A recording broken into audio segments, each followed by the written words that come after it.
go online.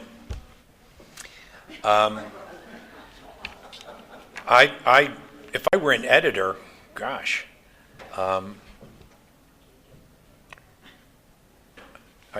could take you all afternoon. Scholars have been troubled for many, many years of the question of why the Irish don't rule the earth. And this question has faded from view in recent times, but I'm here to provide you with the answer. That despite the grandeur of Irish culture, there are certain things that cannot be conveyed through story and song. Engineering, geometry, stuff like that. And that's why the Irish don't rule the earth. Now, my reporters, if I'm the editor, my reporters are really constrained by a number of ideas which prevent them from doing really what needs to be done. They are committed to the story, much like the Irish culture. They're committed to the story. And the story has a hero and a foil. It has dramatic conflict. So regardless of what Joe Scarnati believes in his heart, he is the enemy of the governor. Why? Because we have a governor, and that's the main story, and we need somebody on the other side because there are two sides to the story. Now you can imagine, when I presided over a caucus of 100 and some members, the notion that there were two sides to the story would have been a great relief. There's actually many more than two sides. So the constraint that a reporter must tell a story which has two sides to it, do you see what I mean? I think is a terrible restraint. We have to try and break out of that. Second restraint is the notion of marketability. Newspapers are failing in terms of marketability, so let's just have some fun. Before we go out of business, let's just get out there and don't worry if the idea is marketable or not, because we're not going to be around that much longer. Like the first question, you don't have anything to lose. Newspapers don't have anything to lose. Why not just get out there with the truth and not be constrained by whether the story is marketable or not? And the third thing I would say to my reporters is look at real evidence. And by that, it's a term of art. In law school, they teach you there's different kinds of evidence. One is real evidence, the gun, and the other is testimonial evidence. I saw the gun. Reporters appear to be constrained by an unwillingness or an inability to look at real evidence. If the gun was sitting on the table, the reporters could not report that the gun was on the table. They'd have to come up and say, well, Brian, what do you think? And Brian said, oh, there was a gun on the table. And they'd go back and say, Tony, what do you think? Tony would say, there was no gun on the table. Okay, so there we've got it. Now we've got a story. We've got two people with totally different points of view, and they could never look at the gun. So one of the things that reporters do is constantly ignore real evidence, which is one of the reasons I don't talk to them anymore. Well, they don't call, but I wouldn't talk to them is what I mean.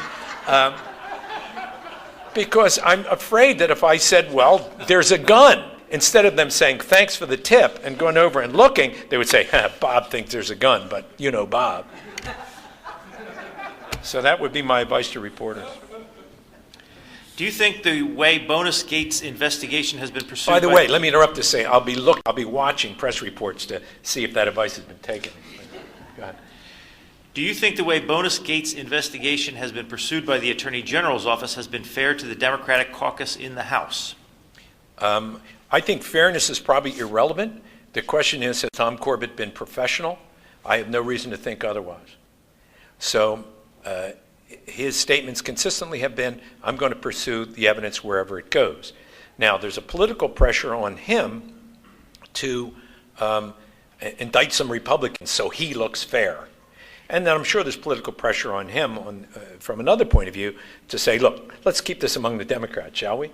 But I think he appears to, I don't know the man well, but there's nothing that I have seen which leads one to believe that he has succumbed to the very real temptation of the politicization of the criminal process. I think what's happened there, and there are people out there, no question about it, who are grossly overreaching for the sake of their careers, for the sake of their ideology, whatever. There's plenty of evidence in the record at this point at the federal level about the political uses of prosecution, which is, I think, horrible. It's fascistic.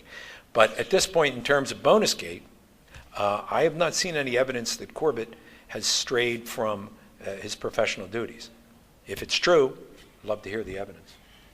Why hasn't the Democratic Party embraced the most important civil rights issue of the century, school choice? Because, in many regards, the Democratic Party has lost its way. The